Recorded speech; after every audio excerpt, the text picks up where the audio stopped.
Hi, I'm Nikki, the Obsessive Bookseller. Welcome to my channel, and welcome to this month's installment of Read, Burn, Hoard, where I take a look at one shelf in my section and spend the entire month evaluating whether or not to keep the book, burn the book, or read the book. This was originally inspired by Books with Emily Fox's 1 Week, 1 Shelf challenge that she runs every February, and yeah, I've been having so much fun with it. At the end of the last episode, I picked my next shelf, and it ended up being shelf number 5. And I was really excited at first because it's an eye-level shelf, which means I don't have to pull books up or down, but discovering what's on the shelf had me feeling a little less than enthusiastic, and I'll show you what I mean. Ta-da! It's the Terry Brooks shelf. Now, don't get me wrong, I like Terry Brooks. I read the Shannara series, enjoyed it. But and by Shannara series, I mean the first trilogy. But I have absolutely no desire to go back and read these other books anytime soon. I brought these up from the shelf below because I think I want to evaluate all of the Brooks books at once. It doesn't make sense to leave anything out. Of everything in this list, I think initially I'm most interested in reading The Word and the Void. This is a compilation. The first one starts with Running with Demons, I believe. Yep, that's the one. So, one of the premises for Terry Brooks is that a global apocalypse happened, and this fantasy world is kind of the result of what happened then, and all of the creatures are mutations from nuclear fallout or whatever. And I think that's really cool. So, chronologically, this set of books, I think it's a trilogy, comes first, and it takes place right after the apocalypse, when things are starting to develop. Now, I could be wrong about that. That's just kind of what I've picked up on. I haven't done any research, but that's what I think is going on. But my problem is these were written so long ago, I'm just not sure I'm in the mood for a classic fantasy at this point. What I think I'm going to do first is get a little bit organized. I have a couple of duplicate copies, so I've got the Voyage of the Jarrell here, but I also have them separate.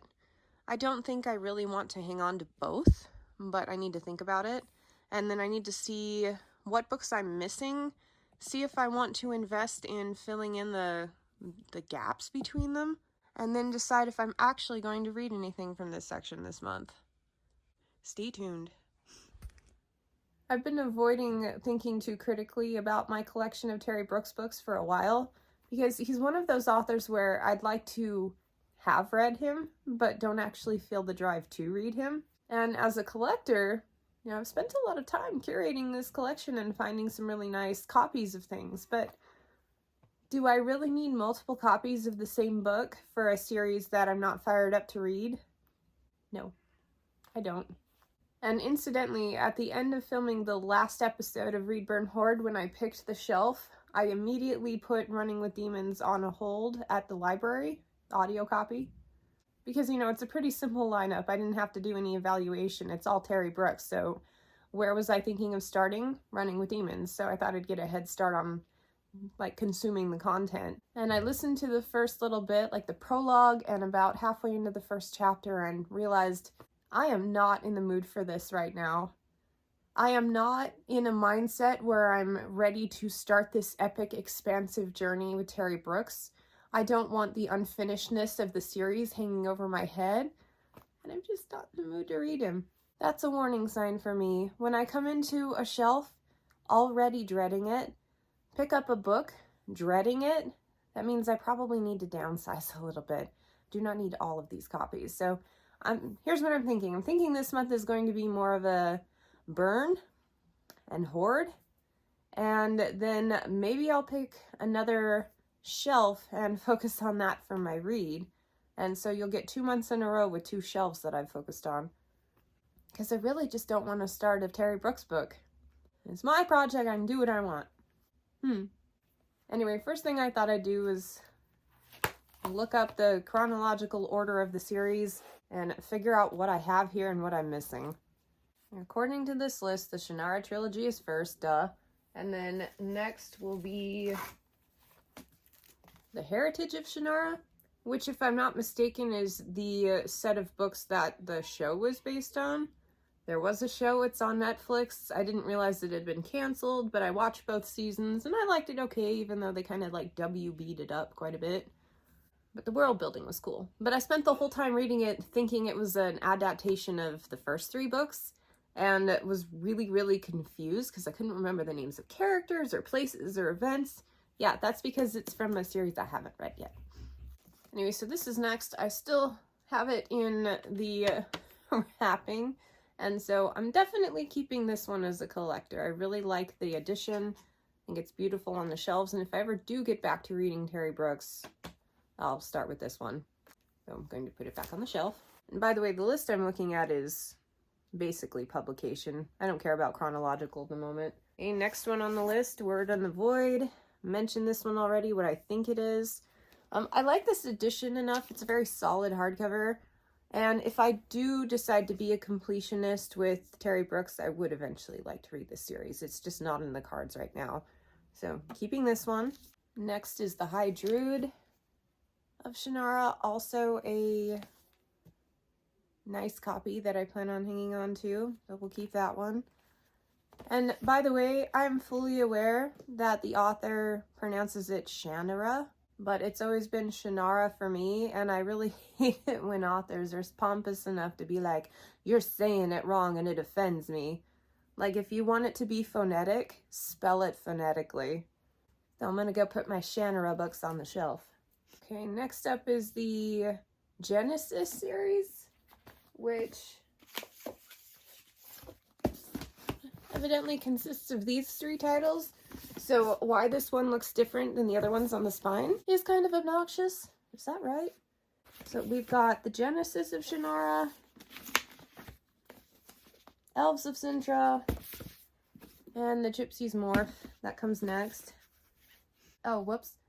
Okay, so this is not a very complicated list, but it's a testament to my current foggy state of mind. I've been sick for a couple weeks, that I missed one completely. So after Word in the Void,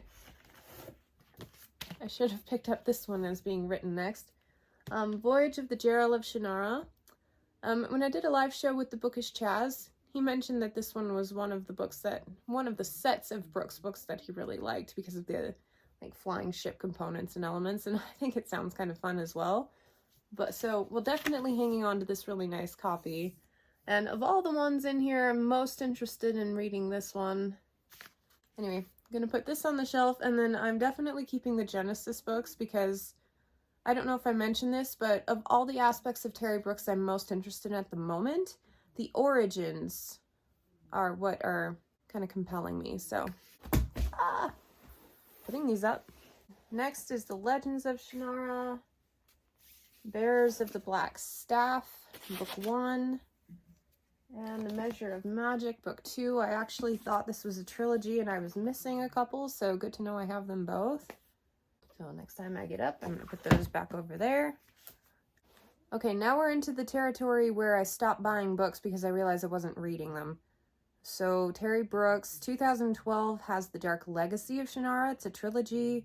And then The Paladins of Shannara, also listed 2012. That's weird. Defenders of Shannara, and then most recently The Fall of Shannara, which is a 4. So I'm missing a lot of Terry Brooks books right now. So what the heck are these? Okay, I have 2 individual copies of The Voyage of the Gerald of Shannara, books 1 and 3. I like the covers because they were vibrant. The previous owner had obviously taken really good care of them, and they're signed.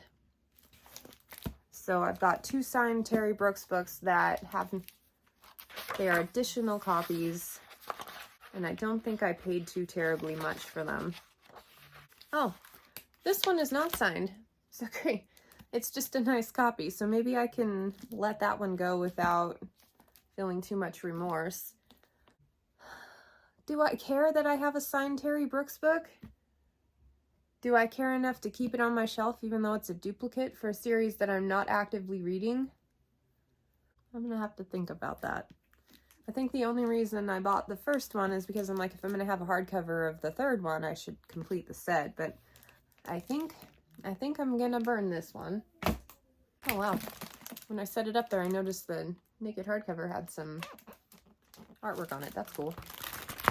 This is an interesting debate for me. I haven't come across any signed copies in my project so far.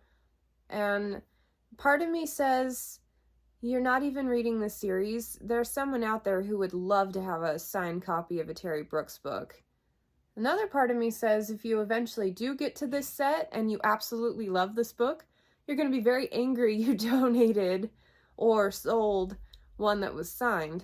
So I got to think of immediate reward versus long-term consequences, because do I really want to store it for that many years until I get around to Terry Brooks?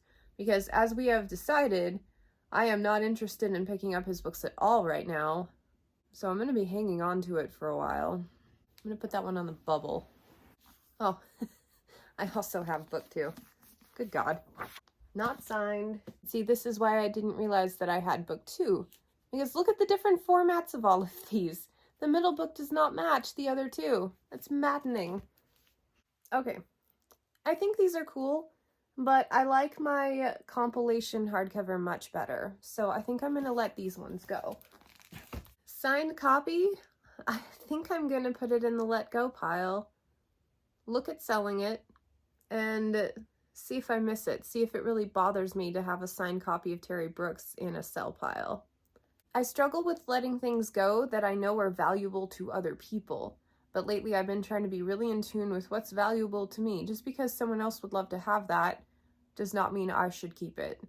I have plenty of signed copies from authors who I actually really love, and if I ever get to the point where I'm reading Terry Brooks, loving his content, I can go hunt for another signed copy of something, I'm sure. So, a weird one, but I think I'm letting that one go. I have Princess of Landover. I need to figure out where that lines up in the series. Oh, okay, it's part of the Magic Kingdom series. That's why. I have a hardcover of book 4 in the Heritage of Shannara, which I also have a compilation set over there, so... Oh, and it's signed. Ah! This explains why I brought it home. It's a beautiful book. Pristine 1993 signed hardcover of the 4th Heritage book. I'm thinking I might try to sell this one as well. Now let's look at the Landover series. Nope, let's look at this Rogue one. So I have the Wish Song of Shannara. This is an old school book club hardcover edition that's beat to hell. I believe this was my mom's copy, and I hung on to it from a nostalgia standpoint, but I'm looking at it, comparing it to the rest of the really nice new hardcovers on my shelf, and I have kept a lot of the old hardcovers that my mom had throughout my youth, books that I've coveted for years, and I kept this one just because it's cool, but I don't think I need to hang on to it. I have plenty of other books that I have from my mom, so I'm going to let go of this one. Speaking of, these were also my mom's. She gave them to me when she did a recent purge.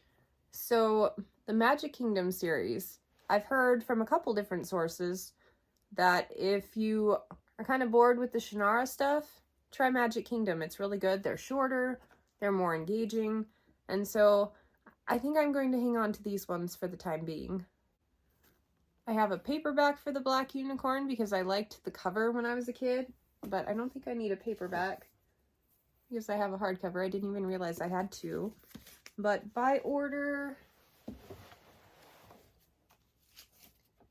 Wizard at Large, Tangled Box, Witch's Brew, and Princess. So I have the entire set here. That's kind of cool. Okay, going through this was wildly helpful. I've been stalling on doing it for years because I knew it would require some decision making. But let me show you what I'm keeping for sure and how nice it looks compared to what it was, because it was kind of a hodgepodge before. I don't know about you, but from a collector's standpoint, this looks a lot sleeker than what I had up here before. I won't worry about filling in the gaps of the new books in the series until I try to catch back up, but I like it. I think I made the right decision. So what I need to decide now, I have a couple of days to percolate on it, is whether I want to, I know I don't want to read that right now, whether or not I want to just pick up a book in here for the heck of it, or forgot about these, try his other series and see how I like it. Because honestly, if I don't like it, then I have a whole set of books here that I can donate. So maybe that's what I'll do. Maybe instead of picking another shelf and getting too hasty, I'll try to read this book. the drama continues. And then these are the ones I'm pretty sure I'm burning. I'm going to keep them set aside throughout the month and kind of think about it a little more, but removing these from the shelves, despite the fact that a couple of them are signed, feels like the right decision. Let's talk about this book for a minute. I'm really digging it. First of all, I'm reading my mom's old physical copy, which is kind of fun, but I went to get an audiobook from the library, and for such, in my opinion, kind of a random book, even though he's a popular author, there's like 10 people in line for it. One copy.